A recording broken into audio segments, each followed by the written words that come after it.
Alright, so with the free 5-star selector in 6.0, I thought it'd be fun to rank all of the standard 5 stars from worst to best. Disclaimer, this is my opinion and we all know opinions are subjective, right? But seriously, if I place one of your favorite characters lower down than you'd like, don't come for me in the comments, okay? Okay, let's get started. Right, so first up, Qiqi, I'm putting her at the bottom. You really can't make a good argument for her to place any higher.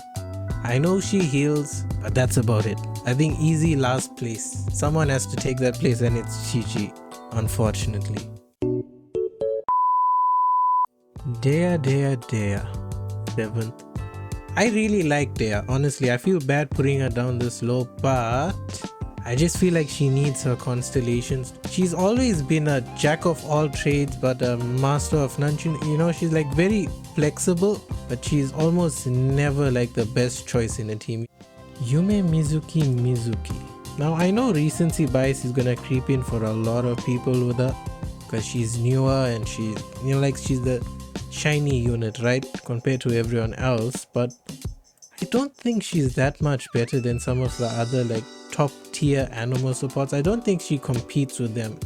She's not gonna dislodge a Kazuha from a team, and I think without some constellation she's probably not much better than Sucrose. I think you can make an argument that Sucrose might even be better than her. She is a good therapist though. Genshin fandom does need that. Keqing. I think Keqing just has to take like a middle of the road place. 5th is fair for her because she's not the worst and she's not the best, right? It pains me in a sense because I do love her style and I love how fast she zips around, but she's just been outpaced by the newer Electro units. Okay, with these two I feel like they're interchangeable for me. It depends what you're looking for. Because on one hand you have Diluc, who with the investment especially into his teams, he's still a very solid DPS unit, right? I've seen people run him with, you know, like Tighnari, and he has a very solid melt team. It's obviously the plunge team with Shanyun where he takes advantage of that really high multiplier that he has. But then on the other hand you have Mona, who, yes, maybe you can't use a burst as much as you'd like, but when you can use it, it is still very good. I know it doesn't last super long and maybe she hasn't aged the best with the other stuff, you know, like her utility. She doesn't do much other than the buff. I think Mona will just have to take 4th spot. Purely because of the fact I don't think you can run her in as many teams as you'd like to. Diluc still holds his own as like a very reliable DPS character.